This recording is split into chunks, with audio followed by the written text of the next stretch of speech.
Alright, तो इस video का जो टॉपिक है that is errors during the epidemiological research और एरर्स इन रिसर्च. ठीक है, एरर क्या है? Error is a false result obtained in a study is known as error. ठीक है, अब एरर्स इन रिसर्च, एरर हमारे पास दो जगहों पे हमारे पास मेनली एरर आते हैं. एक वाइल डूइंग द रिसर्च हमारे पास एरर होता है. ठीक है, इसको हम बाद में डिस्कस करेंगे. दूसरा एरर हमारे पास आता है टेस्टिंग द हाइपोथेसिस के वक्त. सही है, जब हम लोग वाइल डूइंग द रिसर्च हमारा काम सही नहीं होगा, उसमें कोई मसला आएगा. ठीक है, तब हमारे पास हाइपोथेसिस टेस्ट करने के बाद भी एरर ऑटोमेटिकली आ जाता है. उसके अलावा भी हाइपोथेसिस टेस्ट करने के वक्त एरर आ सकता है, लेकिन वन ऑफ द रीजंस जब हम टेस्ट हाइपोथेसिस करते हैं, अगर हमारी रिसर्च सही से कंडक्ट नहीं होती तब वो आ सकता है हमारे पास. ठीक है, अब हाइपोथेसिस के वक्त वाले एरर को पहले डिस्कस करूँगा मैं, then we will go on to the research वाले एरर्स पे, क्योंकि रिसर्च वाले एरर्स में थोड़ा सा लंबा है, हाइपोथेसिस वाले आर स्लाइटली ब्रीफ, तो फिर टाइम के हिसाब से हम बस. ठीक है, हाइपोथेसिस हमारे पास जो होती है, कभी भी रिसर्च हम लोग कर रहे होते हैं तो हाइपोथेसिस दो होती हैं हमारे पास. एक होती है ऑल्टरनेट, दूसरी होती है नल. ठीक है, ऑल्टरनेट हाइपोथेसिस जो होती है हमारे पास, ये जो हमारा आइडिया होता है वो ऑल्टरनेट हाइपोथेसिस ही होती है. बिलफर्ज अगर मैं बोल रहा हूँ कि स्मोकिंग कॉजेस लंग कैंसर,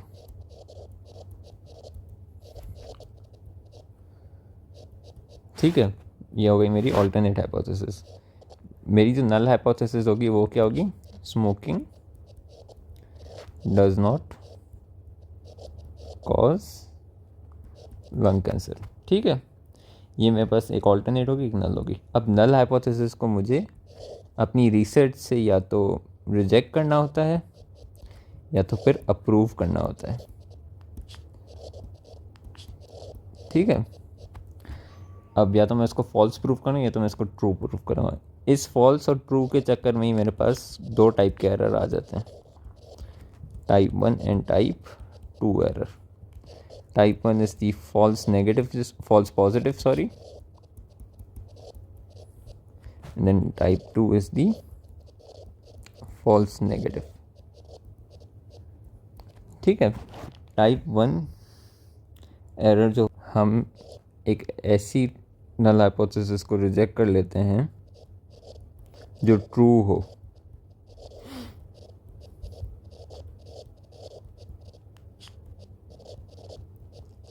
ठीक है, बिलफर्ज अगर मैं बोलूँ कि इस केस में अगर मैं रिसर्च कर रहा था एंड स्मोकिंग बिलफर्ज कॉज नहीं करती लंग कैंसर को, तो मेरी नल हाइपोथेसिस ट्रू होती. ठीक है, एंड देन अगर मैं उस ट्रू नल हाइपोथेसिस को रिजेक्ट कर लेता तब ये टाइप 1 एरर होता.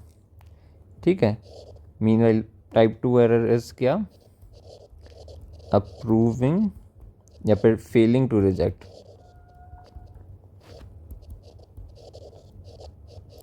ठीक है, failing to reject is better term. A false null hypothesis. ठीक है, ये हमारे पास टाइप 2 एरर आते हैं. इन दोनों एरर्स को सही कैसे करते हैं? Simply put, increasing the sample size usually is enough for type 1 and type 2 error. अब हम आते हैं कि रिसर्च करते हुए हमारे पास कौन कौन से एरर्स आते हैं. रिसर्च करते हुए हमारे पास दो टाइप के एरर्स आते हैं. एक होता है रैंडम एरर, दूसरा होता है सिस्टमेटिक एरर. ठीक है, random error is an error which is by chance. ठीक है, it can occur due to a fault in data entry और इन डेटा कलेक्शन. ठीक है, या फिर कोई बायोलॉजिकल वेरिएशन हो उस वजह से आ गया, या फिर सैम्पलिंग एरर हो उस वजह से आ गया. ठीक है, सैम्पलिंग से मेरी मुराद क्या है? इस दफ़ा सैम्पलिंग से मेरी मुराद है कि ब्लड सैंपल कलेक्ट करना या ऐसे करके उसमें कोई मसला हो गया. ठीक है, ये हम लोग इसको रिड्यूस कैसे करते हैं? क्योंकि कभी भी ज़ीरो नहीं होता रैंडम एरर, हमेशा रैंडम एरर रहता ही रहता है. ये रिड्यूस होता है by increasing the sample size. सही है, and this can not be eliminated जैसे मैंने बताया। सिस्टमेटिक एरर जो है उसको हम बायस भी कहते हैं। It is due to a fault in study design, study conduct और एनालिसिस ऑफ डेटा। ठीक है, which results in false estimation of affect of exposure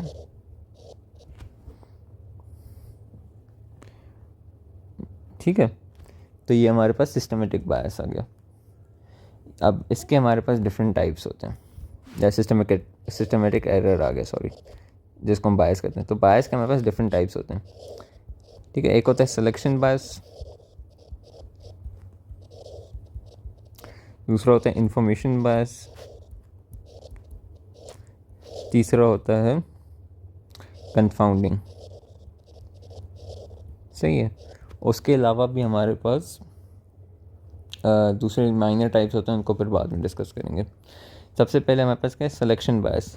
ये हमारे पास जब हम हमारी जो स्टडी पॉपुलेशन चूज़ कर रहे होते हैं उसमें एरर की वजह से होता है। ठीक है, दिस अकर्स इन सैम्पलिंग। अब ये वो वाली सैम्पलिंग नहीं जो मैं पहले बोल रहा था, ये वाली सैम्पलिंग है जिसमें हमने सिंपल रैंडम पढ़ा था और क्लस्टर सैम्पलिंग पढ़ा था, सर्टिफाइड रैंडम सैम्पलिंग पढ़ा था, ये वाली सैम्पलिंग है। ठीक है, तो एरर इन सैम्पलिंग की वजह से। ठीक है, इसमें क्या होता है कि study subject does not represent target population. ठीक है, टारगेट पॉपुलेशन और स्टडी सब्जेक्ट्स में देयर इज़ अ डिफरेंस। अगर वो डिफरेंस आ गया तो फिर ये सिलेक्शन बायस कहलाएगा। ठीक है, तो इसके कॉजेज़ क्या हो सकते हैं। पहला कॉज वॉलंटियरिज्म, दूसरा कॉज नॉन रिस्पॉन्स बायस, ठीक है, तीसरा कॉज नॉन पार्टिसिपेंट बायस, ठीक है, and then finally drop out bias.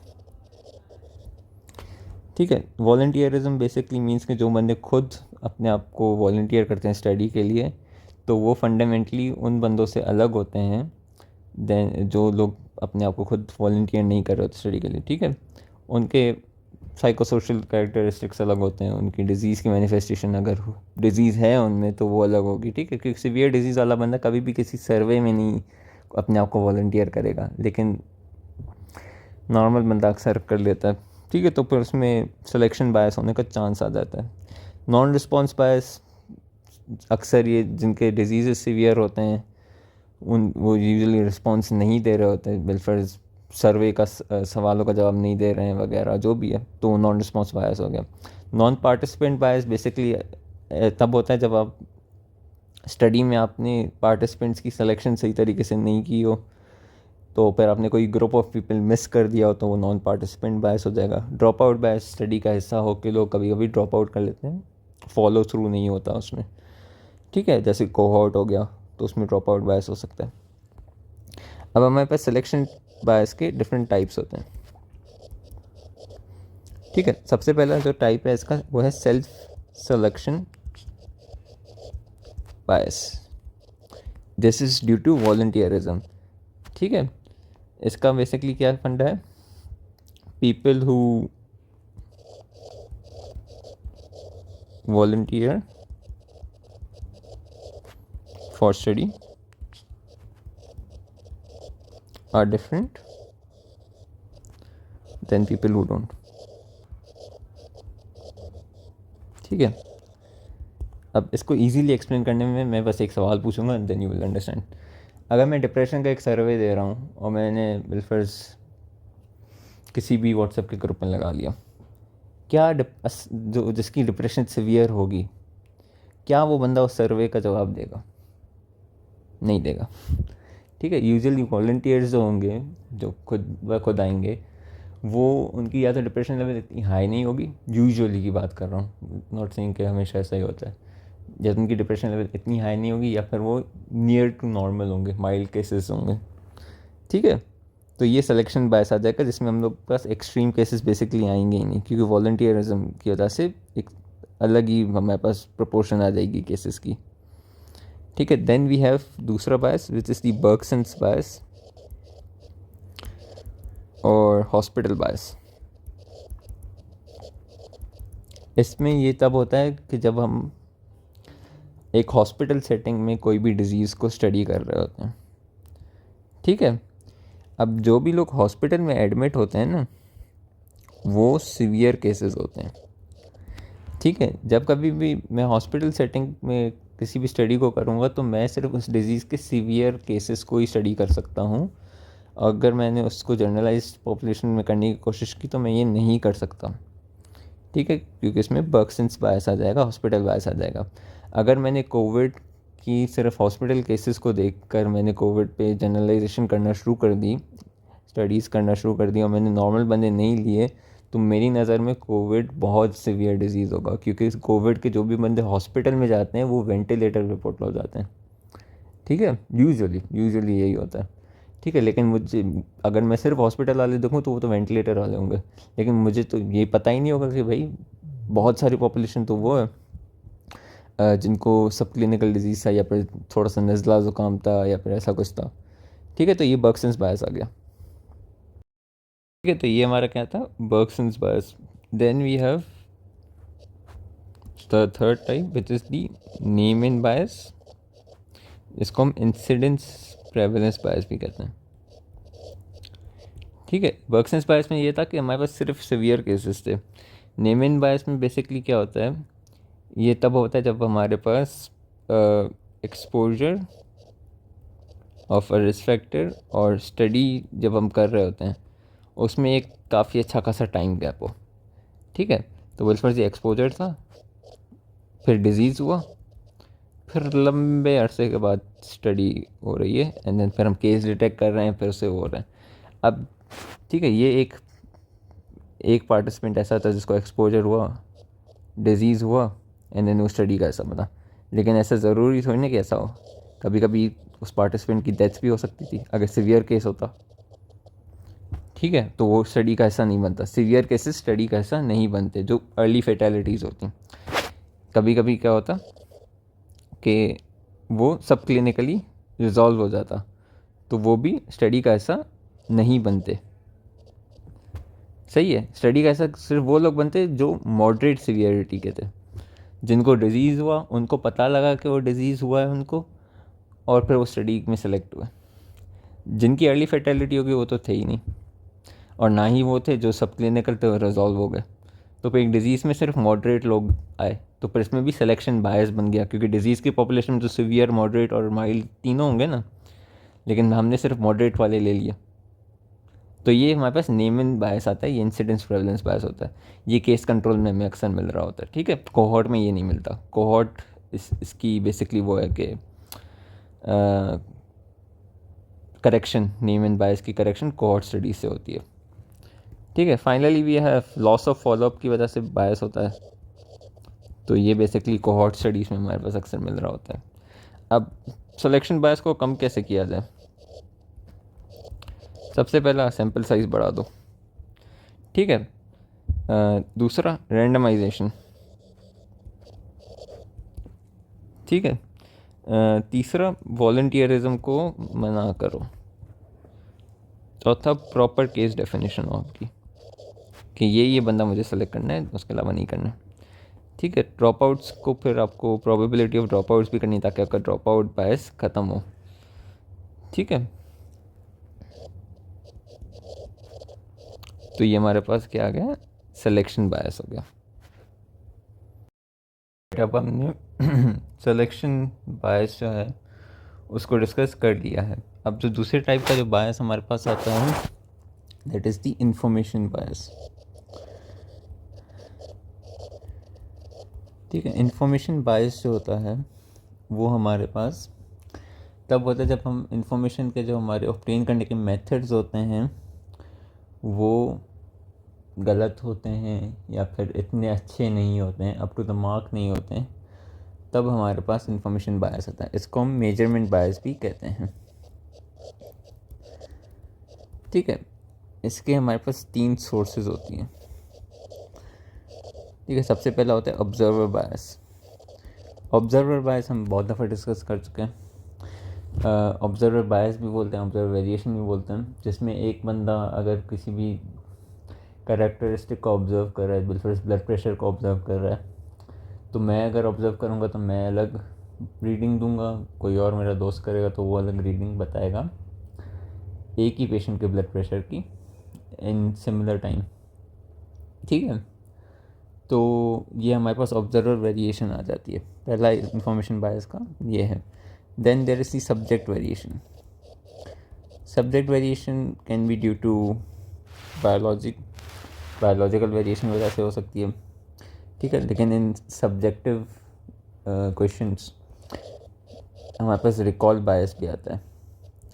ठीक है, रिकॉल बायस क्या होता है कि जब कभी भी कोई बंदा, जिस यूजुअली ये केस कंट्रोल में होता है, पहली बात तो ये। ठीक है, इसमें क्या होता है कि बंदे की जो मेमोरी होती है वो उसको बेसिकली उसको सही तरीके से उसका एक्सपोजर याद नहीं आ रहा होता, या फिर कोई चीज़ इंपॉर्टेंट चीज़ उससे मिस हो जाती है due to fault in the memory of the subject, तो फिर उसको रिकॉल बायस कहते हैं। इसमें फिर मसला ये होता है कि या तो केस कंट्रोल में क्लासीफाई हो जाता है, या तो कंट्रोल केस में क्लासीफाई हो जाता है, या तो कोई रिस्क फैक्टर मिस हो जाता है, या तो फिर रिस्क फैक्टर की ड्यूरेशन मिस हो जाती है, या फिर हमारे पास रिस्क फैक्टर कब से शुरू हुआ ये मिस हो जाता है, कितना एक्सपोजर है ये मिस हो जाता है। ये सारी चीज़ें रिकॉल बायस में ही आ जाती हैं। ठीक है, that is due to the memory loss. ठीक है, नॉट मेमोरी लॉस, वैसे याददाश्त का मसला। ठीक है, then there is the interviewer bias, जिसमें 2 आ जाते हैं। जो सब्जेक्ट वेरिएशन में इंटरव्यूअर बायस आता है, जिसमें ये होता है कि जो मिसअंडरस्टैंडिंग हो जाती है between the subject and the interviewer, उसको कहेंगे। ठीक है, एक और दूसरा इंटरव्यूअर बायस होता है जिसमें इंटरव्यूअर लीडिंग क्वेश्चन पूछता है जो फिर सब्जेक्ट के आंसर्स को इन्फ्लुएंस करते हैं, तो वो भी एक इंटरव्यूअर बायस होता है। ठीक है, तीसरी सोर्स होती है that is the instrumental variation, जिसमें जो हमारे इंस्ट्रूमेंट्स हैं उनमें कोई फॉल्ट होता है। ठीक है, अब इंफॉर्मेशन बायस को डिक्रीज़ कैसे किया जाए, how do you reduce the information bias. सबसे पहले डेटा कलेक्शन टूल्स की स्टैंडर्डाइजेशन।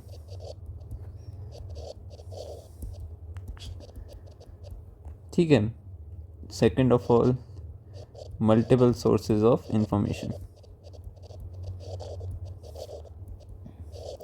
ये थर्ड ऑफ ऑल अगर क्वेश्चनएयर यूज़ हो रहा है तो स्टैंडर्डाइज्ड क्वेश्चनएयर हो।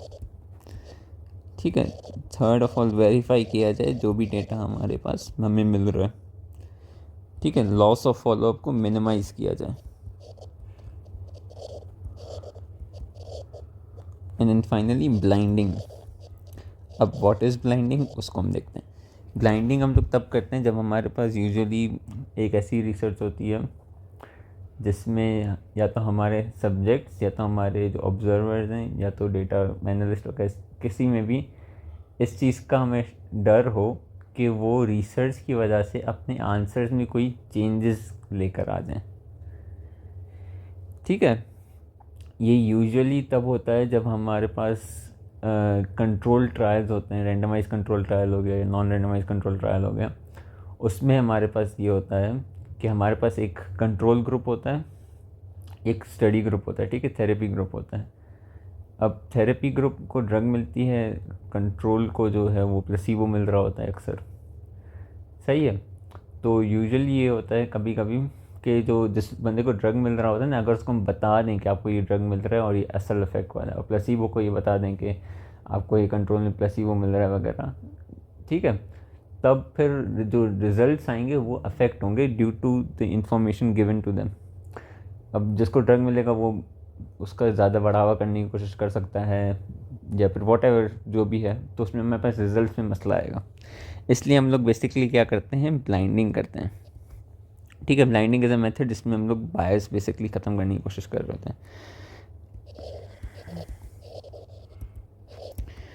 ठीक है, अब ब्लाइंडिंग जो है हमारे पास डिफरेंट लेवल्स होती हैं ब्लाइंडिंग की। एक होती है सिंगल ब्लाइंडिंग, दूसरी होती है डबल ब्लाइंडिंग, तीसरी होती है ट्रिपल ब्लाइंडिंग।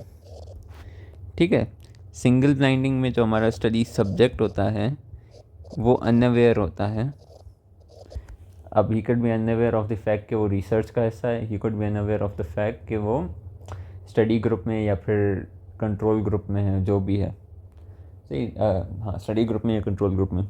ठीक है, फिर हमारे पास डबल ब्लाइंडिंग आती है जिसमें subject as well as the investigator दोनों अनअवेयर होते हैं ऑफ द फैक्ट कि स्टडी ग्रुप कौन सा है और कंट्रोल ग्रुप कौन सा है। एंड देन ट्रिपल में सब्जेक्ट, इन्वेस्टिगेटर एंड ऑब्जर्वर या फिर डेटा कलेक्टर या फिर डेटा एनालिस्ट, वो तीनों के तीनों ही अनअवेयर होते हैं। ठीक है, गोल्ड स्टैंडर्ड ट्रिपल ब्लाइंडिंग होता है, लेकिन मोस्ट लाइकली डबल ब्लाइंडिंग ही यूज़ कर रहे होते हैं। ठीक है, ये हमारे पास ब्लाइंडिंग आ गया। फिर हमारे पास फाइनली आता है कन्फाउंडिंग। कन्फाउंडिंग को मैं पहले भी डिस्कस कर चुका हूँ। कन्फाउंडिंग बेसिकली एक ऐसा थर्ड फैक्टर होता है जो एक्सपोजर और आउटकम के बीच में दोनों का इफेक्ट बेसिकली कर रहा होता है, और वो अनस्टडीड रिस्क फैक्टर होता है।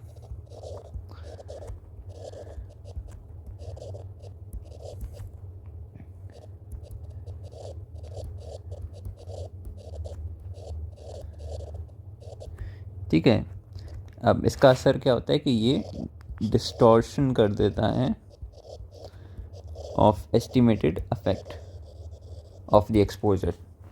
ठीक है, अब इसके बाद बहुत सारे एग्जांपल्स हैं। मैंने पहले इसमें थायराइड और altitude and decrease goitre levels का भी हमने डिस्कस किया हुआ है। एक और एग्जांपल ये भी है कि हमने ये फाइंड किया है कि चाय पीने वाले लोगों में लंग कैंसर के incidence is like 50% higher than normal for whatever reason. ठीक है, फिर जब हमने देखा और गौर से देखा तो पता चला कि इट वॉजंट कि चाय की वजह से लंग कैंसर, इट वॉज कि चाय जो पीते हैं लोग यूजुअली उसमें अच्छी खासी पॉपुलेशन वो भी होती है जो चाय के साथ सिगरेट पी रहे होते हैं। तो फिर इसलिए smoking was the confounding factor in that कि भाई चाय की वजह से लंग कैंसर नहीं हो रहा था, चाय के जो लोग चाय पी रहे होते हैं वो यूजुअली स्मोकर्स भी होते हैं। एंड देन फिर स्मोकिंग की ऑब्वियसली लंग कैंसर के साथ रिलेशन थी, तो फिर ये smoking was a confounding factor. अगर मैं सिर्फ इस स्टडी को देख रहा होता तो मेरे फिर गलत रिजल्ट आ जाता। सही है, मैंने अगर कंफाउंडिंग को अंडर कंसिडरेशन नहीं रखा होता तो फिर गलत ही राह पे चला जाता। तो फिर ये बेसिकली कंफाउंडिंग कहलाता है। सही है, अब कंफाउंडिंग में हमारे पास इफेक्ट में डिस्टॉर्शन कैसे कैसे आ सकती है। या तो मेरे पास ऑब्जर्व्ड एसोसिएशन हो व्हेन नन एग्जिस्ट, जैसे चाय और लंग कैंसर का हो गया, या फिर ऑब्जर्व्ड एसोसिएशन नहीं हो when in reality it exist, ये भी हो सकता है। उसके अलावा पॉजिटिव कंफाउंडिंग भी हो सकती है कि इंक्रीज्ड अफेक्ट हो या इंक्रीज्ड एस्टिमेशन या फिर ओवर एस्टिमेशन, चलो बोल दो सिंपल वर्ड में, ओवर एस्टिमेशन ऑफ इफेक्ट हो। एंड देन नेगेटिव कंफाउंडिंग भी हो सकती है जिसमें under estimation of the effect हो। सही है, तो फिर कंफाउंडिंग हो गई। अब कंफाउंडिंग को कंट्रोल कैसे किया जाता है? Confounding can be controlled at study design via randomization, via matching and via restriction of the confounding factors। ठीक है, या फिर एक्सक्लूजन क्राइटेरिया बेसिकली डिसाइड करते हुए। ठीक है, एंड देन कंफाउंडिंग को हम लोग एट एनालिसिस भी कंट्रोल किया जा सकता है बाय स्टैंडर्डाइजेशन। ठीक है, बाय मल्टी वेरिएबल एनालिसिस।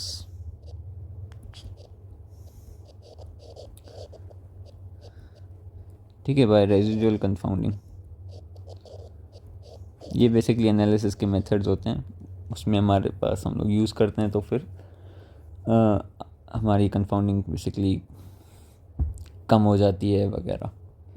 सही है, फिर अदर टाइप्स ऑफ बायस जो माइनर टाइप्स हैं, उसमें हमारे पास इंटरव्यूअर बायस में पहले डिस्कस कर चुका हूँ, ठीक है। एक तो वो वाला था जो सब्जेक्ट वेरिएशन करवा रहा था, जिसमें मिसअंडरस्टैंडिंग हो रही थी। दूसरा लीडिंग क्वेश्चंस वाला इंटरव्यूअर बायस होता है, जिसमें इंटरव्यूअर लीडिंग क्वेश्चंस पूछता है, उस वजह से बायस हो रहा है। उसके अलावा डिज़ाइन बायस हो सकता है कि स्टडी का डिज़ाइन ही फॉल्टी हो। सैम्पलिंग बायस होता है कि कभी कभी कुछ लोग होते हैं जो टारगेट पॉपुलेशन में ज़्यादा लाइकली होते हैं to be selected than others, तब होता है जब ये पर्पज़िव सैम्पलिंग वगैरह हो रही हो या फिर ऐसे करके, ठीक है। रैंडमाइज में तो रैंडम चांस होता है ना। अब हमारे पास एक और इम्पॉर्टेंट चीज़ है कि कौन सी रिसर्च में हमें कौन सा बायस मिलेगा। तो केस कंट्रोल में हमारे पास अक्सर जो बायस मिलता है वो रिकॉल बायस मिलता है, ठीक है। सिलेक्शन बायस मिल रहा होता है। सिलेक्शन बायस में हमारे पास Neyman bias is the main one जो हमें केस कंट्रोल में मिल रहा होता है, ठीक है। दूसरे भी मिल सकते हैं, जैसे ये बर्कसन्स बायस मिल सकता है, ठीक है। कोहॉर्ट में हमें कौन से बायस मिल सकते हैं। सिलेक्शन बायस में हमारे पास लॉस ऑफ फॉलो बायस वाला भी मिलेगा।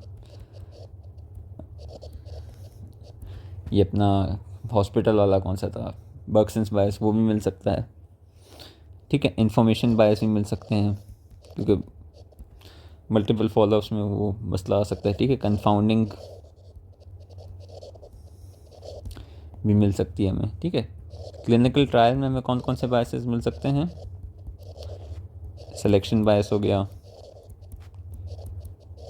ठीक है। टेक्निकल बायस हो गया जिसमें टेक्निकल इंस्ट्रूमेंट का कोई फॉल्ट आ जाए, ठीक है। पब्लिकेशन बायस होता है जिसमें यूजुअली जो लोग अपनी रिसर्च को पब्लिकेट करना चाहते हैं तो वो ये चाहते हैं कि उनके रिजल्ट्स अच्छे आएँ, उसमें फिर वो थोड़े से रिजल्ट्स में ऑल्ट्रेशन कर देते हैं, तो उसको पब्लिकेशन बायस कहते हैं, ठीक है। एनालिटिकल बायस भी होता है,